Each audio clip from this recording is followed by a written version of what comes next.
They were smiling in that last elevator video. You can see at her in that short white dress, him still in his suit, but the ties come loose. They're laughing at something just before the doors slide shut. That was at 11:47 p.m., the night of their wedding. And that's the last time anyone saw Rachel and Daniel alive. Before I go any further, if stories like this have ever touched your own life or your town, leave a comment and let us know where you're listening from. And if you believe every missing person deserves to be found, hit like and subscribe. Every small signal helps pull another name back into the light. I'm Maria Santos. I've been with the San Francisco Police Department going on 24 years now. Homicide, missing persons, cold cases. But I remember every minute of this one like it just happened. Back in 2018, Rachel Lynn and Daniel Rivera were the kind of couple people stopped to watch for a moment longer than they meant to. Always touching hands. Always walking just a little too in step to be accidental. She was a pediatric nurse. Quiet but funny once you got to know her. Daniel worked software, one of those guys who never bragged about being smart, but you could see it all over him. They met at some charity event downtown. 3 years later, they said their vows at a vineyard up in Napa, sunny September 15th. Everyone said it was the kind of wedding that made you believe in something again. 200 guests, perfect light, handwritten place cards. The whole thing felt like someone had scripted it, but it wasn't fake. That's what people said afterward. It was real love. They left the reception around 10:30 that night, headed to the Fairmont Hotel in San Francisco. Room with a view. Flight booked for Maui in the morning. It was all planned out. They meant to start their life together the next day. The Golden Gate Bridge meant something to them. Daniel proposed their fog rolling in, then clearing just enough to see the towers. They had pictures all along the walkways, her arms around his neck, his hand in hers. She once wrote in a caption that the bridge reminded her of their relationship. 2 different places joined by something strong. It stayed with me. Back then, no one had a reason to look twice at anything. Rachel was still posting pictures of her bouquet. Daniel had told his dad he was going to call once they got settled in at the hotel. Emily, Rachel's sister, was planning to meet them for brunch the next morning before they flew out. That was their tradition. We didn't know yet that the car would be found locked at the bridge lot before sunrise, or that their phones would stop responding, or that their luggage at the Fairmont would stay exactly where housekeeping left it. We didn't know the kind of hole a story like this can blow into 2 families. All we knew was that Emily Lynn showed up at the hotel at 9:30 the next morning expecting pancakes and airport hugs, and instead the front desk told her they never checked back in. That's when the silence started, the kind that wraps around your ribs and won't let go. That was the first moment I got a call, and I remember standing there in my kitchen staring at the clock. I don't know why, but I already felt it. Something about this wasn't right. The hotel manager met her just outside the room. Emily Lynn said she'd barely knocked before he opened the door. Their luggage was still lined up by the foot of the bed untouched. Rachel's carry-on sat zipped next to Daniel's backpack tags, still attached, no signs either one of them had come back through. Emily didn't panic right away. She figured maybe they'd stayed out late celebrating, maybe overslept. But by the time she got to the front desk and asked if the key card had been used, the answer changed everything. No one had entered the room after check-in. Not once. It was 9:36 a.m. Their flight to Hawaii left at 11:15. She tried calling again, both phones straight to voicemail. She texted me that morning from outside the Fairmont, just 2 words. They're gone. When I arrived on site, I checked the lobby footage first. There they were laughing in the elevator. 11:47 p.m. September 15th. Their last confirmed movement. After that, the footage never picked them back up. Not at the main doors, not near the garage, nothing past that elevator ride. I requested footage from all adjoining streets and nearby traffic cams looking for any sign of them leaving on foot. The angle coverage was limited. But one thing stood out immediately: their rental car was missing. The concierge had parked it in the guest lot that evening. By 12:30 a.m., it was gone. About an hour later, it showed up again, this time at the north lot by the Golden Gate Bridge. A state traffic cam facing the inbound side caught the taillights pulling in around 12 to 23. There was too much glare to see inside and no exit footage from that location. The car was left locked in a legal space. It wasn't flagged until morning, when Emily filed the missing persons report and officers started checking local landmarks. Inside, we found Rachel's purse, her phone and wallet, a small envelope from the reception with a note still tucked inside, and the bouquet she'd carried for the toss. I remember how fresh the flowers still were, roses and baby's breath tied with ivory ribbon. We also found Daniel's wallet in the center console and both their phones powered off. No signs of a struggle, no blood, no torn fabric or damage to the doors. Just absence. The kind that sits heavy in a place. The car had been wiped down by weather. There'd been overnight mist, but it didn't look tampered with. No forced entry, no valuables missing. It was as if they parked it there themselves and vanished into the air. I requested Coast Guard support by midday. We didn't wait the usual 72 hours. Not with a couple not on their wedding night and not at a location with a known reputation. The bridge has seen too many people lost to despair. It's quiet up there at night, despite the lights and traffic. A strange kind of solitude. But Rachel and Daniel didn't fit the pattern. No signs of depression, no goodbye messages. They had booked a honeymoon. Her niece's birthday was the next week. Daniel had been planning to surprise his parents with a weekend trip in October. He'd already prepaid for a rental cabin near Tahoe. There was no note, no signal, nothing but that elevator footage. The Coast Guard swept the waters under the bridge first with infrared from the helicopters, then sonar from the boats. We mapped the current lines from Marin to Alcatraz, tracing where bodies or objects might drift if they'd gone over. Divers were brought in for the deeper eddies. Rescue mode became recovery mode after 72 hours. I kept hoping we were wrong, that we'd find footage from another city, that they'd show up somewhere with a wild story and a bad hangover. But every trail we followed went cold. No credit card use, no flight activity, no digital fingerprints at all after 12 a.m. that night. The families poured everything into the search. Linda and David Lynn drove down from Portland and refused to leave. They rented a short-term apartment across from the precinct just to stay close.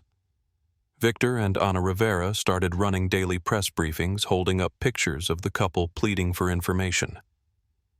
I've seen a lot of grief over the years, but the thing that stayed with me was how they all still referred to them in the present tense. Rachel is, Daniel loves.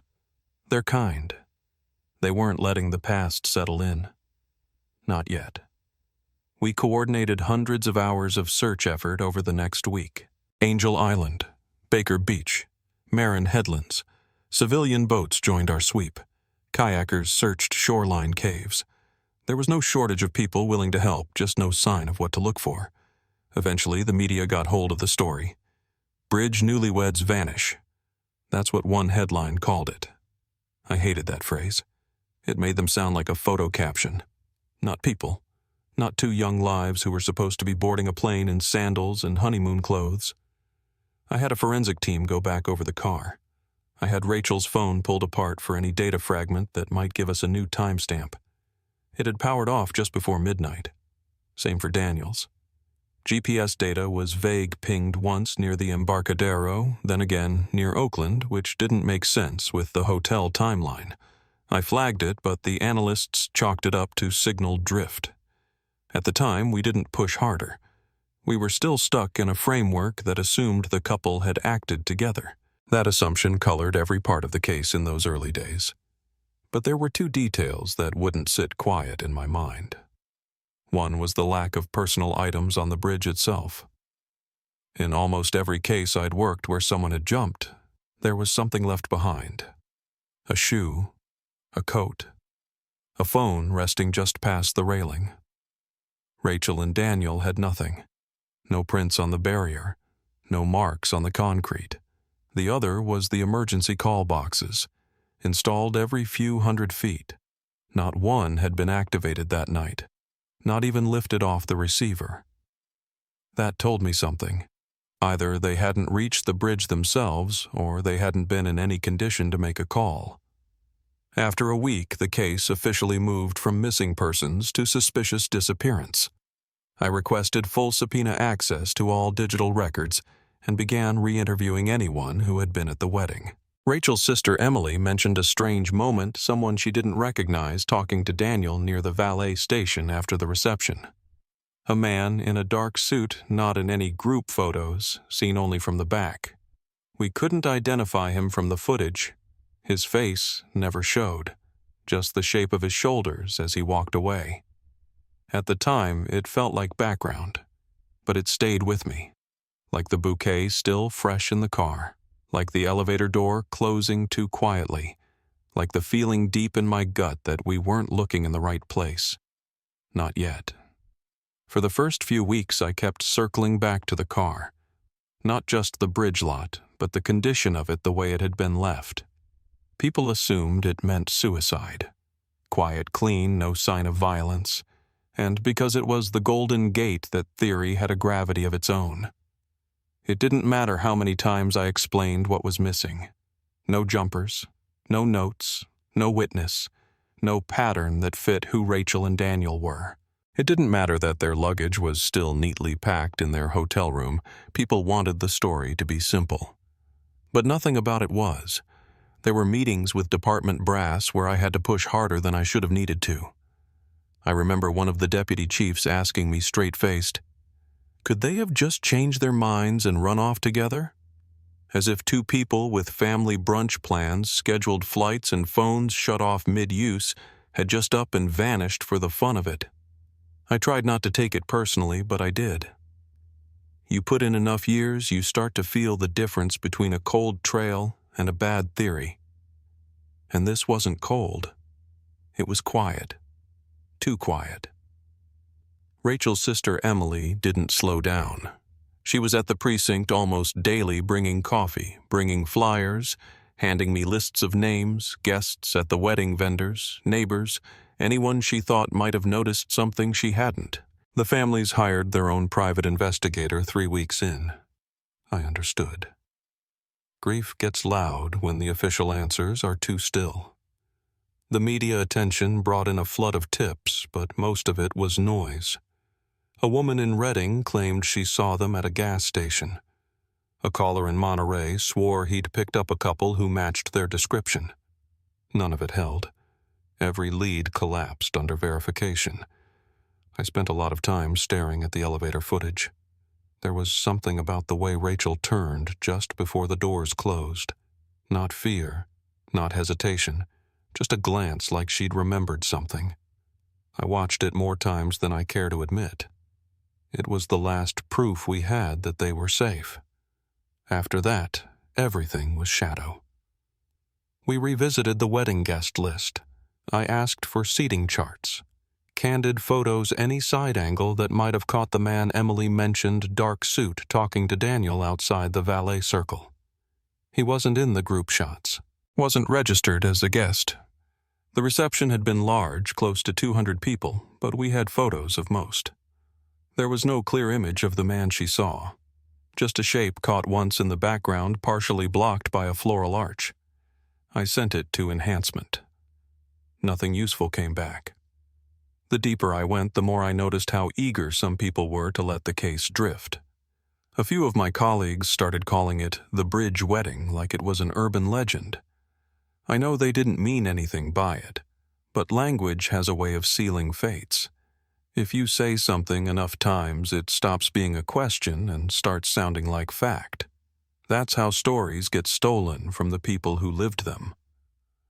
I started mapping other disappearances in the area just to see if there was any kind of proximity pattern. 5 years' worth of missing persons within a 10-mile radius of the bridge. Most were ruled suicides. A few were transient cases with little to trace, but 7 stood out. No bodies recovered, No final messages, no witnesses. I pulled those case files. A few of them had overlapping time frames. Different backgrounds, different ages. But they shared one thing: sudden disappearances in public spaces with no conclusive evidence. I flagged them, brought it up during one of the interdepartmental briefings. The room got quiet. Then someone said, "You think we've got a serial case?" I said I didn't know yet, but I wasn't ready to rule anything out. The FBI sent a profiler after the 3rd month, Behavioral Analysis Unit. She looked through all 8 files and told me there wasn't enough consistency for a clear profile. Victim types didn't match, locations varied, no indicators of stalking, and there was no known connection between any of the missing. I didn't disagree with her, but I didn't like how quickly everyone wanted to box the case up and shelve it. The families hadn't moved on, neither had I. Rachel's parents, David and Linda, still showed up to the waterfront on the 15th of every month. Victor and Anna Rivera kept their son's apartment exactly as he'd left it, mail stacked by the door, the last grocery receipt still clipped to the fridge. Those small details had weight. I visited both homes more than once. You learn to stop bringing questions after a certain point. Sometimes you just sit. Let them talk about birthdays and holidays and how Rachel never liked strawberries. The things that aren't on paper but stay real. A year passed. We held a memorial on the bridge walkway close to where Daniel had proposed. The city allowed a temporary closure of the east pedestrian lane. It rained in the morning, then cleared just in time for the speeches. I remember standing off to the side as Linda Lynn spoke. Her voice caught once, but she kept going. Said her daughter used to bring teddy bears to her patients even when it wasn't part of the job. Said she still slept with Rachel's blanket folded at the foot of her bed. Victor spoke too about Daniel's habit of collecting old computer parts and giving them to neighborhood kids.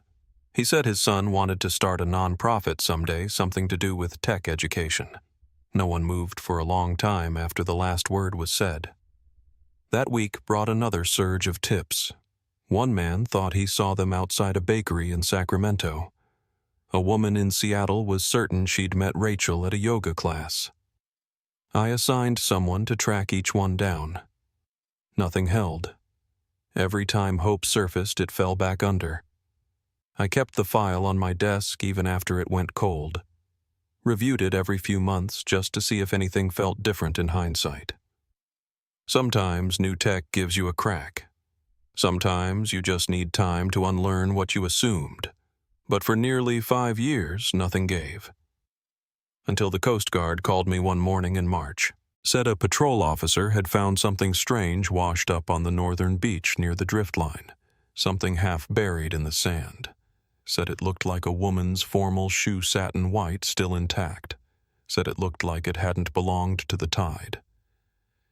I hung up the phone, grabbed my coat, and left the station without saying a word, because I already knew whose it was. By the time I reached the beach, the tide had already started its retreat. The sand was wet and quiet, just a few gulls moving overhead, the wind pushing hard from the north. Officer David Martinez was standing by a set of orange flags about 50 yards from the surf. He didn't say much when I walked up, just nodded once and stepped aside. The shoe was still there. White satin heel intact, just the tip exposed from the sand like it had been placed there with care. It wasn't just formal. It was bridal. A little scuffed at the toe, but otherwise too well preserved for something the ocean should have destroyed. And it matched the ones Rachel had worn to her reception. Linda Lynn had sent me a photo of them months after the case went cold. She said they'd spent all day picking them out together, that Rachel had joked they made her feel like she was floating. The moment I saw it, I called in forensics. The team arrived within the hour, gloves, flags, evidence markers, the full kit. We started scanning a radius out from the shoe, slow and careful. That beach had turned over 1,000 tides since Rachel and Daniel disappeared. But something about that morning felt different. The storm system that had passed through the week before had churned up the coast pretty violently.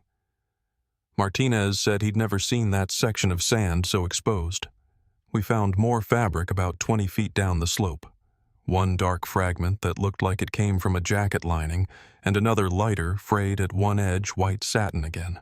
For a moment, I stood there just watching the team work, and the wind coming off the water made my eyes tear up without permission. I remember pressing the heel of my hand into them, then walking back to the cruiser to call the families.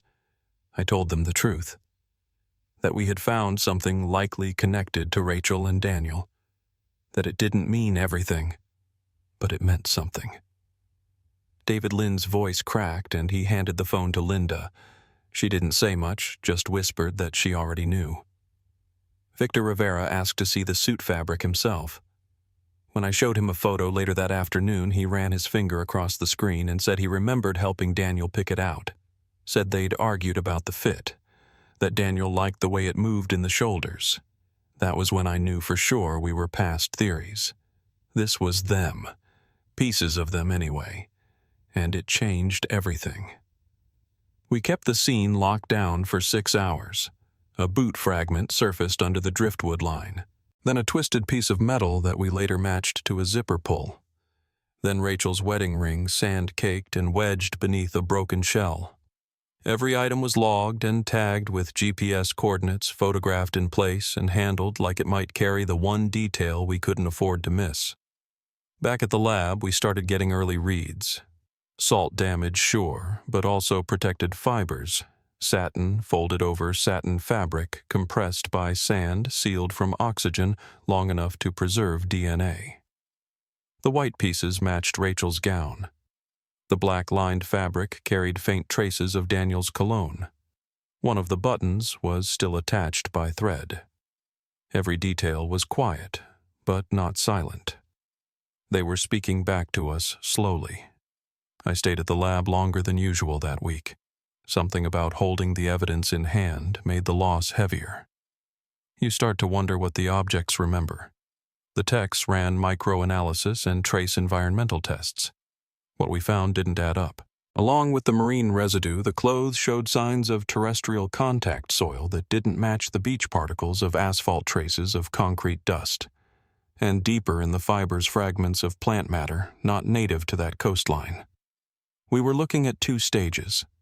First, the bodies, or at least the clothing, had been stored somewhere inland, then transported, then buried maybe intentionally near the tide line.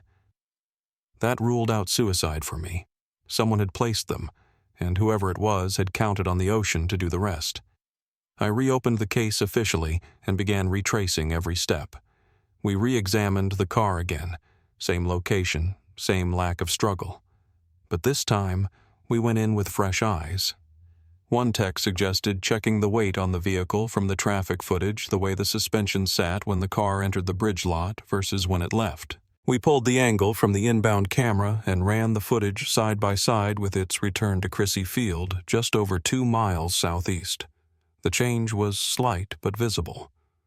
When the car left the Fairmont and appeared at the bridge, it looked empty. When it left the bridge and turned toward Crissy Field, it sat lower, heavier. It arrived there at 12:47 a.m., headlights off. It didn't leave again until almost 2:00 a.m., then returned to the bridge lot parked exactly where we'd found it, and was never moved again. A witness came forward the same day the discovery hit the papers. Her name was Patricia Hoffman. Said she hadn't come forward before because at the time she didn't understand what she'd seen. She'd been walking her dog near the marsh edge just past 1:30 that morning the night Rachel and Daniel disappeared. She saw 2 people by the water struggling, she said. A third figure stood nearby. Male, tall, dark clothing. At first she thought it was a group of friends helping someone drunk or unsteady, so she kept her distance. But the moment stuck with her. The way the third person moved calm, not startled.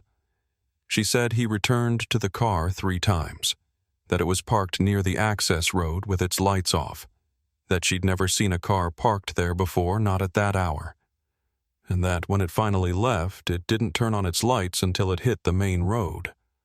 We verified her account against traffic footage. The timestamp matched. So did the angle of departure. What she saw was real. I asked her to sit with one of our sketch artists, but she couldn't give much more detail. Said the figure never turned toward her, just that he moved with purpose, like he was taking care of something he'd already rehearsed. We checked for other witnesses, reviewed home security systems, asked local businesses for any leftover footage from the area. Most had overwritten their archives. One traffic camera caught the same rental car exiting Crissy Field and re-entering the bridge lot. The license plate matched. Time of exit, 1:52 a.m. I drove out to the lot that evening just to look at it with everything in my head laid out clean. I walked the perimeter. The waves were coming in steady, almost even like nothing had changed. But everything had. Rachel and Daniel didn't come here to say goodbye. They were already gone. Someone had used this place as a story. They wanted us to look here, to stop here. But the truth that was still waiting for us somewhere else, I just hadn't found it yet. We started combing through the digital evidence again. Phones, hotel systems, call logs, anything we might have missed or dismissed 5 years earlier. At the time, we'd been so focused on the Golden Gate Bridge that most of our questions stopped at the waterline. But now, with fabric and rings pulled from the sand and a rental car that drove a loop that didn't make sense, everything had to be looked at with new eyes. One of the techs on our digital forensics team flagged something small, almost too small to matter. The call activity from Rachel's and Daniel's phones ended at 11:15 p.m. that night, which lined up with what we already knew. But the tower pings weren't from San Francisco. They were from Oakland, which was impossible because hotel security footage showed the couple entering the Fairmont elevator in downtown San Francisco at 11:47 p.m., a full half-hour later. Unless that wasn't really them in the elevator, or unless the phones weren't with them anymore. I sat with that contradiction for a long time.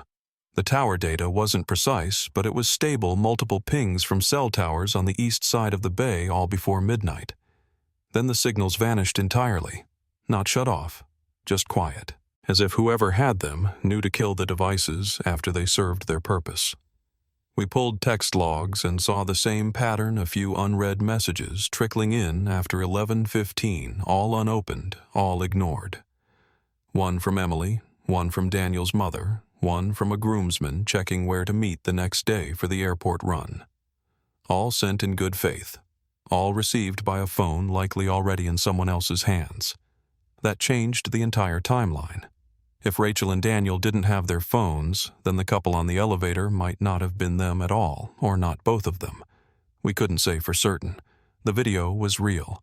The laughter was real.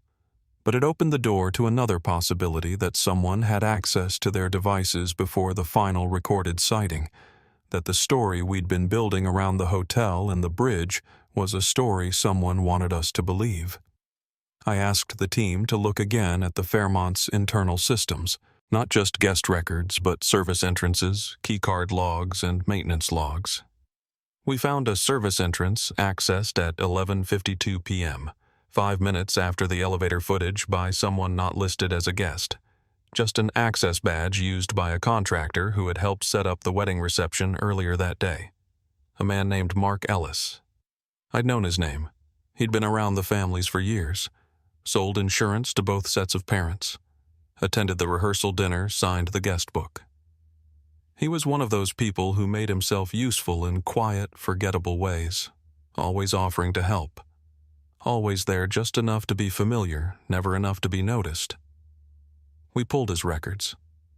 He'd told us 5 years earlier that he'd gone home after the reception, said he had an early client meeting the next morning, but his credit card placed him at a gas station 2 blocks from the hotel at 11:35 p.m. Phone logs showed he called Rachel and Daniel at 11:10, just 5 minutes before their devices went dark.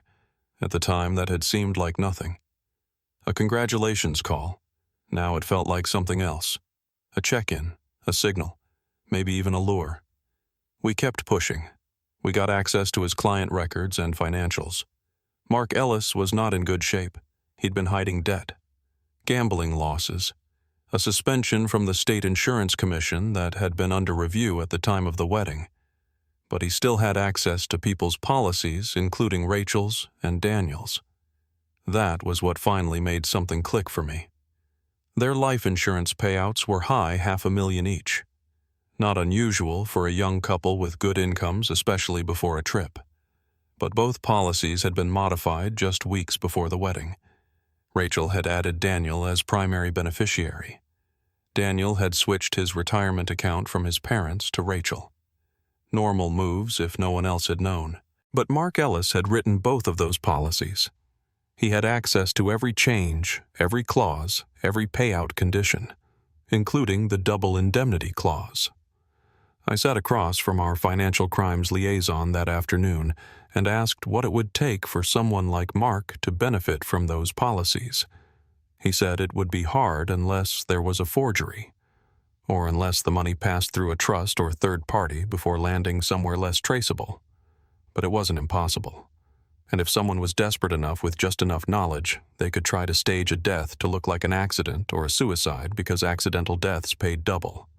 Suicides, not a dime. That's when I requested a second site survey of Crissy Field, where Patricia Hoffman said she saw a man dragging something near the water just after 1:30 a.m. 5 years earlier, we'd searched the surface. This time we brought cadaver dogs, ground-penetrating radar, and a team from the Coast Guard trained in coastal evidence recovery. We found the plastic bag buried about 2 feet below the surface. Inside jewelry, Rachel's necklace, her earrings, her engagement ring still bent slightly at the band, all wrapped in a towel monogrammed soft white cotton, the kind the Fairmont gives to honeymoon suites. There were traces of blood inside, and saliva. We sent the entire bag to the lab, but I already knew what they'd say. The towel hadn't come from the beach. It had come from the hotel, and it had been used to silence someone. The burial was deliberate, not random.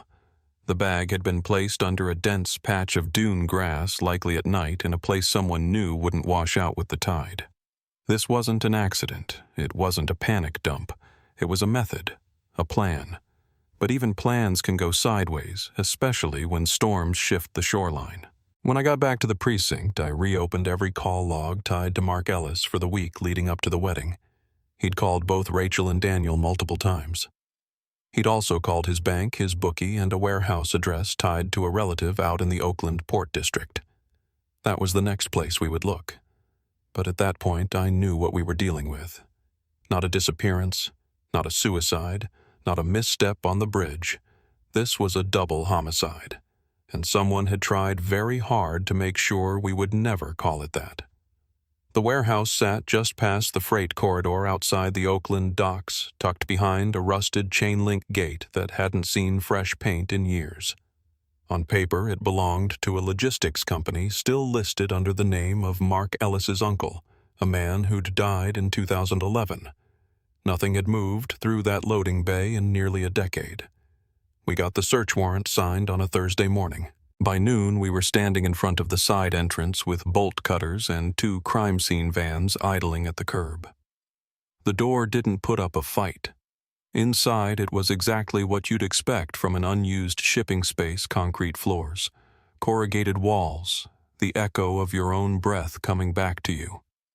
But the dust patterns told us what we needed to know. Someone had been here recently. Not often, not long, but long enough to leave behind the impression of a boot sole near the back staircase, long enough for us to know this place still meant something to someone. We brought in trace analysis right away. Soil air samples, UV scans. One of the techs noticed it first. A faint reddish line near a drain grate not visible to the naked eye. It didn't look fresh, but it didn't look random either. We lifted fragments from the perimeter of the grate and sent them in for testing.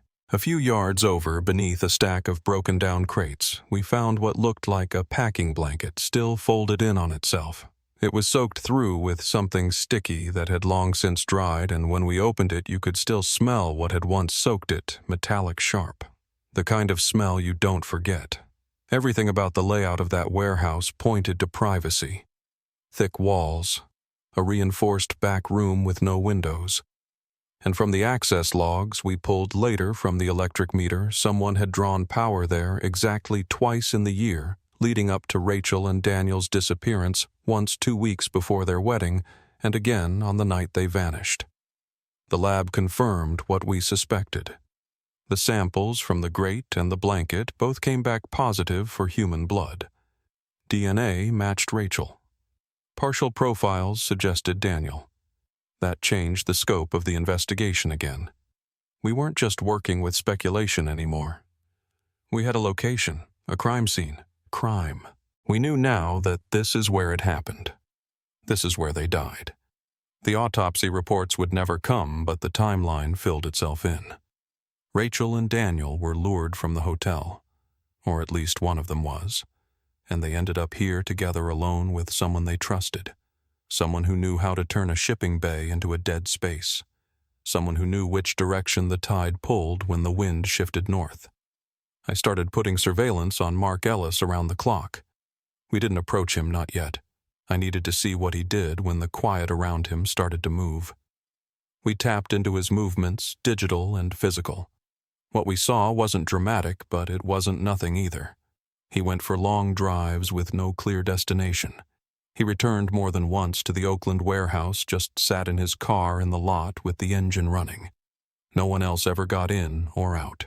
He made 3 trips in 5 days each under 30 minutes. Then, after news of the Chrissy Field evidence started making headlines, he changed his routine.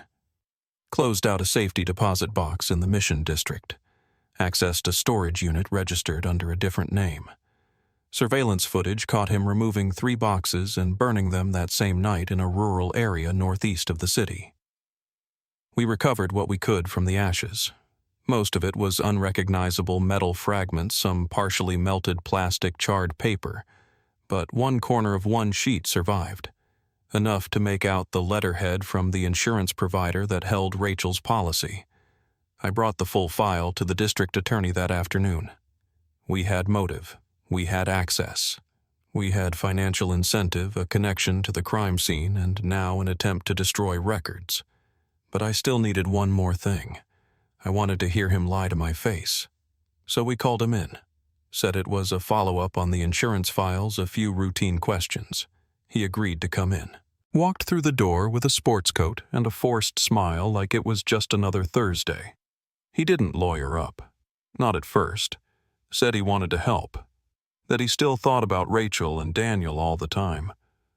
I watched him carefully, not just the words, but the way he touched his face, how he shifted in the chair when we asked about his whereabouts that night. His timeline had changed, subtly but enough. He said he'd stopped by the hotel to drop off a gift envelope he'd forgotten to bring to the reception. Said he never went inside. We showed him the service entrance log. He blinked. Said maybe he stepped in for a minute but didn't see anyone. We asked if he'd contacted them late that night. He said no. We showed him the 11:10 call. He said he couldn't remember making it. Then we asked about Chrissy Field. He froze just for a second. A half second, maybe. Then said, "That's where the car was found, right?" But that wasn't true. The car was found at the bridge. Chrissy Field wasn't public knowledge yet. When we mentioned the buried jewelry, his leg started bouncing. He asked how it was recovered, what kind of bag it was in, whether it could have washed up from somewhere else. No one innocent asks that many questions about evidence they shouldn't know exists. He never confessed, but his mouth started moving faster than his brain, and that was enough. We secured the arrest warrant the next morning. 2 counts of first-degree murder, insurance fraud, evidence tampering. I was there when we brought him in. He didn't fight, just put his hands out and looked straight through me like I'd been the one to vanish. That's what stays with you sometimes. Not the anger, the emptiness. Like whatever was behind their eyes went quiet a long time ago, and all you're left with is the performance. The truth was out, but the full picture, the why, the how, the last moments of that night were still locked inside him. And deep down I knew he wasn't done talking. Not yet. Mark Ellis didn't break in the interrogation room, not in the way people expect. There was no slammed fist, no choked-up confession, no moment where the dam cracked open. He just unraveled. Slowly, piece by piece. I think in his mind he still believed he could talk his way around it, that the evidence was still vague enough, the timeline still muddy enough, the grief still loud enough to give him cover. But we didn't need a confession. We had everything else, and we had time. The trial began 9 months later. San Francisco Superior Court. Morning fog still hanging low over Civic Center. I remember sitting behind the Rivera family on that first day, Victor's shoulders square, Anna's hands clenched in her lap. On the other side of the aisle, David Lynn sat forward so far I worried he might fall out of his seat. Linda wore the same scarf she'd had on the first time I met her, back when this was still a missing persons case, when hope hadn't rotted through yet. The courtroom was packed. Press rows filled early. Members of the public who didn't know the families at all sat shoulder to shoulder just to be near it, just to say they'd heard it firsthand. I don't blame them. There's something about a betrayal this intimate that doesn't let people look away. The prosecution started with the facts, the financial motive, the proximity, the warehouse, the insurance records. They laid out the structure of the thing like blueprints, how Ellis had written both policies, how he'd altered paperwork before the wedding, how the payout depended on accident, not suicide. Then they brought in the evidence. The towel from the hotel, the shoe, the buried jewelry, the cell tower pings, the surveillance footage, every tiny piece that had once lived in separate drawers now threaded together quietly, undeniably. A full picture, just without the sound. Patricia Hoffman took the stand on the second day, the woman who'd been walking her dog near Crissy Field that night. She was steady, didn't overstate anything, just said what she'd seen. The car parked near the beach access road. 3 figures, 2 unsteady, 1 watching. She described the dragging motion, the way the lights stayed off until the vehicle pulled back onto the main road. Defense tried to shake her, asked about lighting conditions, her distance from the scene, whether she'd had a clear view. She didn't waver. Said she hadn't realized what she was seeing at the time, but now, knowing what she knew, she was sure. Then came the forensic testimony. Oceanographers, DNA analysts, experts in tide drift fabric preservation, marine soil chemistry.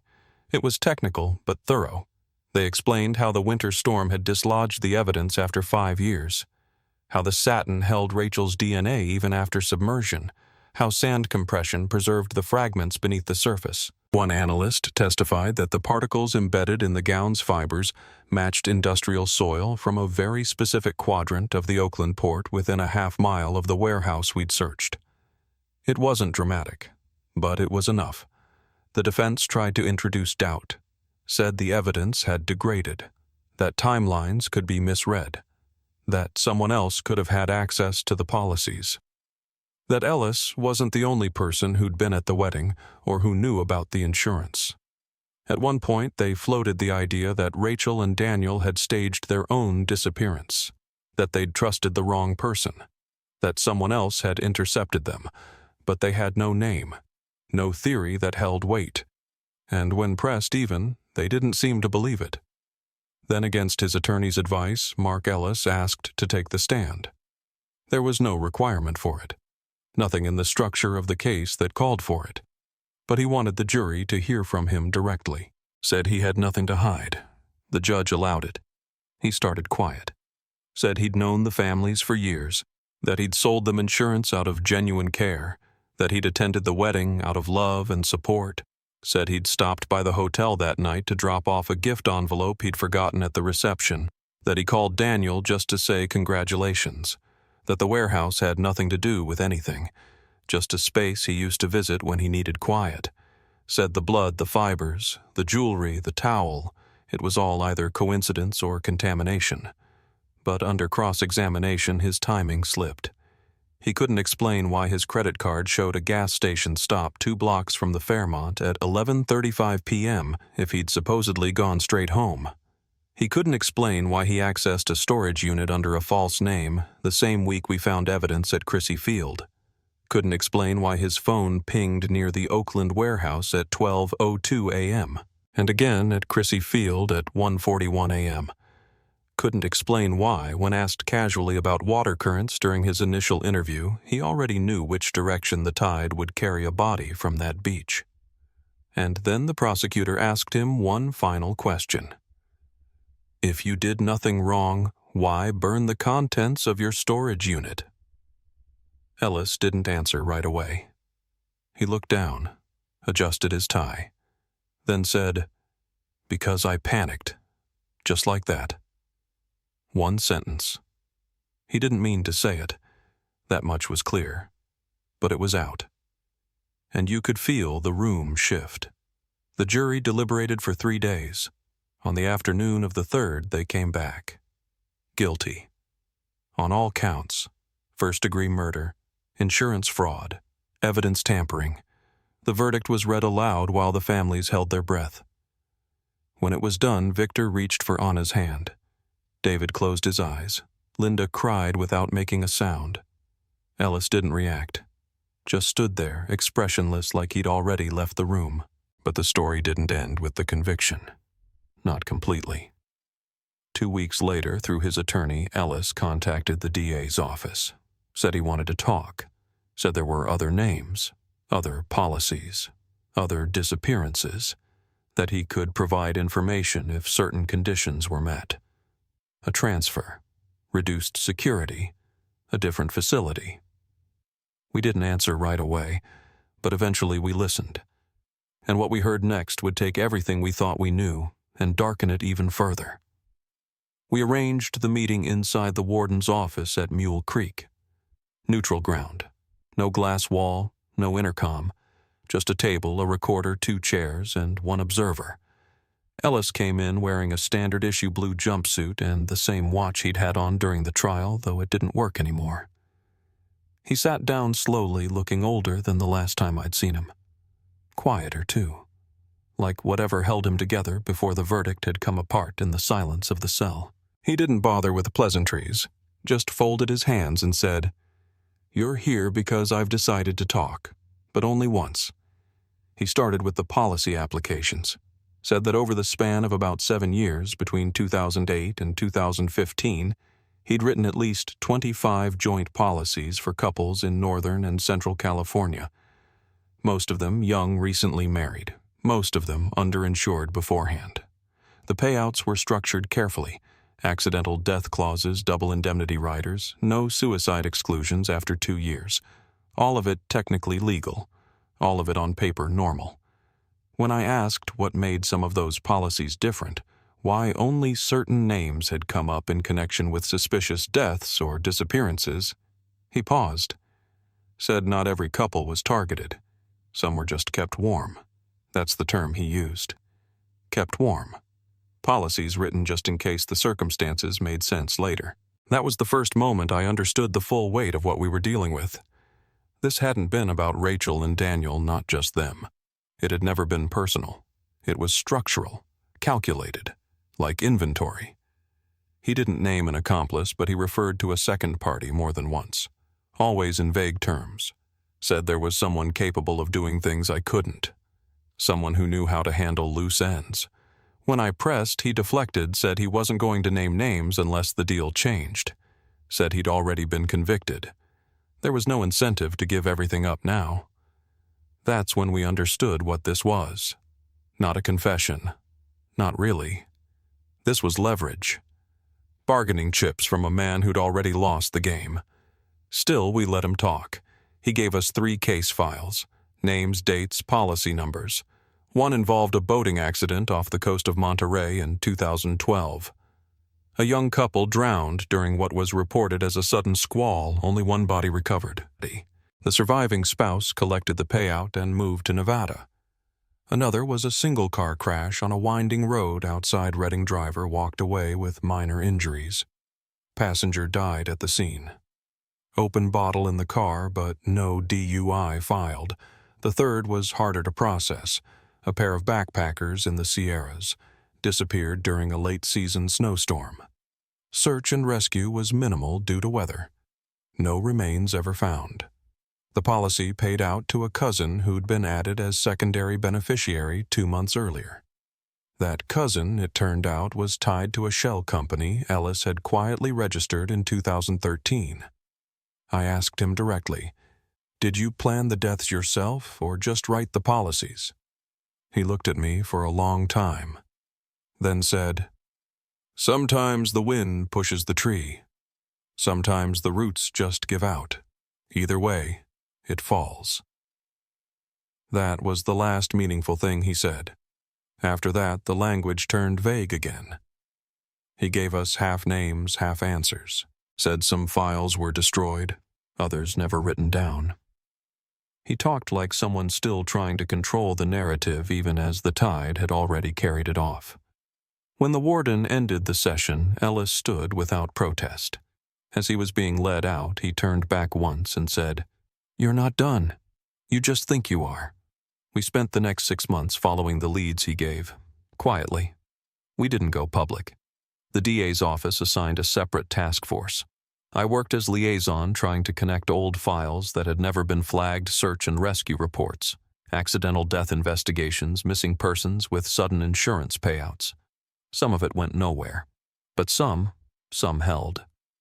The Monterey case led us to a former Marina employee who remembered a different name being on the guest log the day the couple rented the boat, a name that later matched one of Ellis's shell companies, the Redding Crash. A retired EMT came forward and said the surviving spouse had insisted on cremation within 24 hours before the toxicology came back. That same spouse had since remarried twice, and both new partners had also held life policies through the same brokerage. And the backpackers. We found a weather station cam photo taken 2 days after they were last seen. It showed a man hiking solo near a trail junction that led nowhere. No shelter, no resupply point, just terrain that turned treacherous in the snow. The timestamp matched the gap in Ellis's cell tower history. We can't prove it was him, but it fit. None of these reopened cases have resulted in new charges. Yet. But they've been flagged, re-examined. There's movement. Some families are being notified. Carefully, quietly. The ethics of it are complicated, telling someone their loved one might not have died the way they thought that someone profited from their loss years after they've tried to move on. But the truth matters. It has to. The last thing we uncovered was a ledger. It wasn't in Ellis's possession, but it showed up during a routine audit of a financial services firm he'd been affiliated with. A hard copy tucked inside a storage cabinet that hadn't been accessed in over a decade. No title, just names, policy numbers, dates, and 3 columns marked a B and C. We don't know what the letters mean. Not yet. But several of the names match known death claims. A few are still alive. One was Rachel's maiden name. I haven't told the Riveras about that entry. Not yet. I don't know what it means. Could be nothing. Could be that Ellis marked her as a contingency long before Daniel ever proposed. I still don't know how early the plan began. How many steps ahead he was thinking. Whether Rachel and Daniel were the first couple he killed or just the first ones we caught. But I know this. It was never random. They weren't just unlucky. They were selected, and if they were others, might have been too. The file's closed now, or as closed as it's going to get. Ellis isn't talking anymore. The task force turned over what they could to the DA, but without a living accomplice or physical evidence beyond the ledger, we're at the edge of what the law can do. Some of the other families have filed civil suits quietly. Others haven't returned our calls. I don't blame them. There's a strange kind of cruelty in dragging the past back out of the water when someone spent years trying to live beyond it. But silence doesn't always mean peace. Sometimes it just means survival. Rachel's parents moved out of their house last winter. Daniel's sister helped them pack. She told me they left the upstairs bedroom just as it was her books, her blanket, even the old ferry schedule she kept tacked to the wall. No one had the heart to touch it. The Riveras said they weren't angry, not anymore. Just tired. Tired of the waiting, tired of being frozen in place by a story that didn't end when they needed it to. There's no real justice for what was taken from them, but there's a kind of dignity in choosing what gets to remain, what they keep, what they let go. For me, it didn't all settle until I went back to the bridge, not to dramatize it, just to understand it. I stood near the east side around where they think she dropped the phone. The wind was heavier than I expected, the kind that pushes at your coat and makes you lean into yourself a little. I stayed there for maybe half an hour, just listening, watching the water. There's something about that place, so much movement, so much noise, and yet it holds quiet in a way few places do, like it's heard more than it'll ever speak. It reminded me that people don't vanish all at once. They fade, in choices, in oversight, in the space between what we suspect and what we're willing to say aloud. The truth is, this case wasn't about a moment. It was about a pattern, a system. One that didn't look like a monster or a man in the dark. It looked like a clipboard, like a policy folder, like trust handed over in a waiting room or signed for at the kitchen table. Ellis knew how to hide behind paperwork. But what finally unraveled him wasn't brilliance. It was arrogance.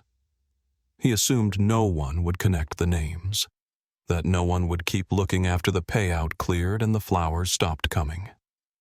He underestimated the people left behind, and he underestimated the girl who crossed that bridge.